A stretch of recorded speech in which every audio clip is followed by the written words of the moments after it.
The night began with a storm.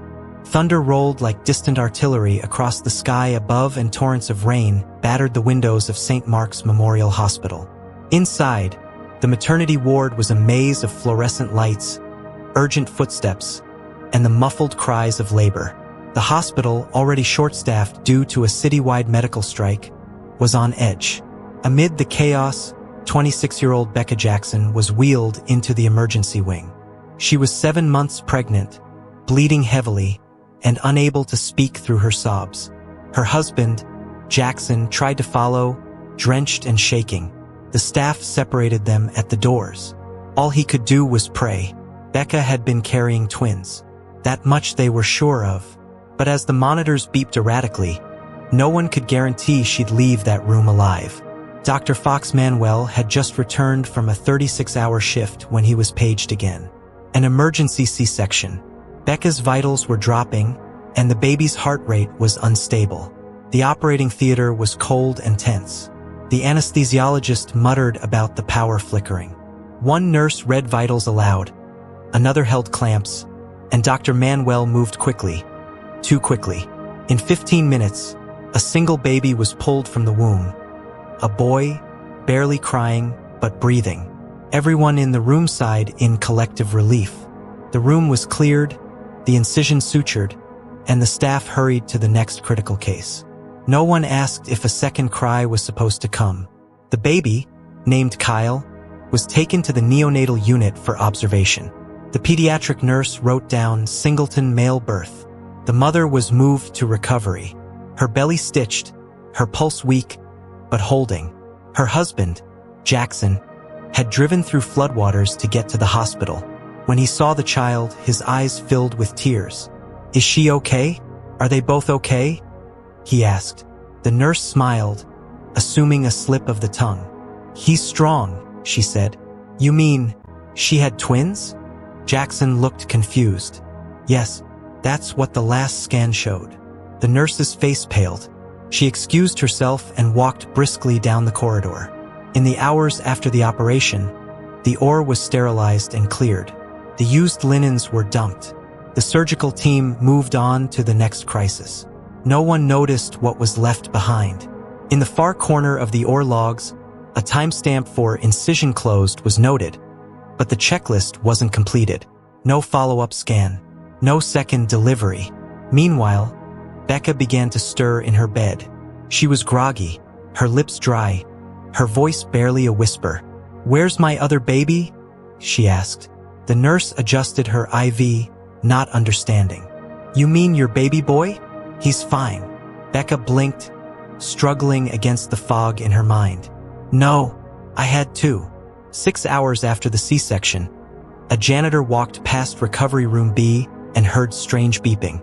He reported it to the nurse's station, where an intern pulled up Becca's file. A quick review of the ultrasound images made everyone go still. "There were 2 heartbeats," she whispered. Panic broke out like wildfire. A scan was ordered immediately. The radiologist stared at the monitor in disbelief.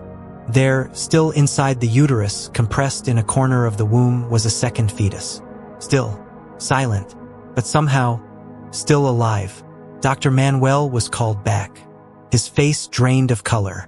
"This can't be," he said, but the images were clear. The hospital launched a code red.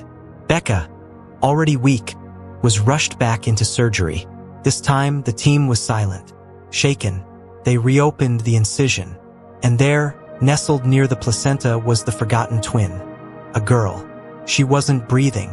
A rush of suction, a slap to the back, adrenaline injections, and then a sound. The faintest, rasping cry. It was a miracle, but it didn't feel like one.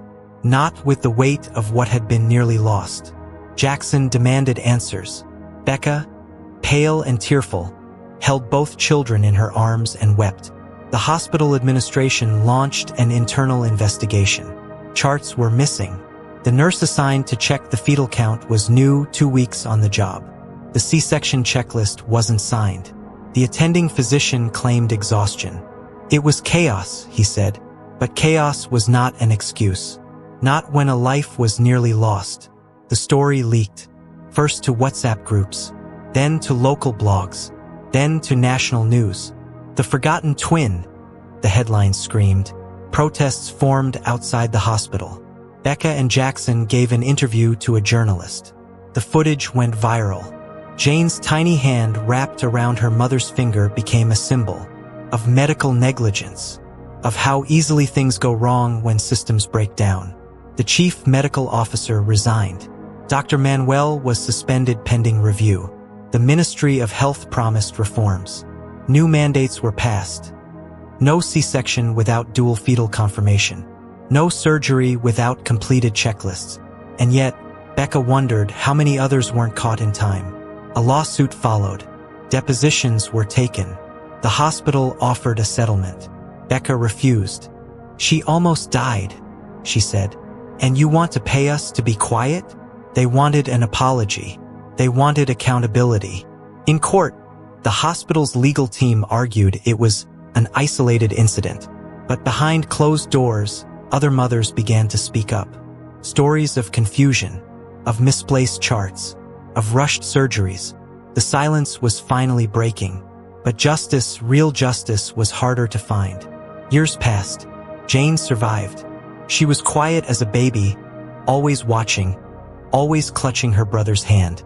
Kyle, the one they saved first, grew up protective and bold. Becca told them the story when they were old enough to understand. "You were both born on the same night," she said. "But you, Jane, were almost forgotten." She didn't say it to scare them. She said it to remind them that life is fragile, that silence can be deadly, and that sometimes a single cry, no matter how faint, is enough to change everything. In a system where speed and pressure collide, human lives hang in the balance. It takes more than skill to save lives. It takes vigilance, compassion, and accountability. Because when one cry is missed, an entire future is nearly lost. Subscribe to the White Coat Crimes for more shocking true stories, medical crimes, medical mysteries, and the dark side of healthcare you were never meant to see.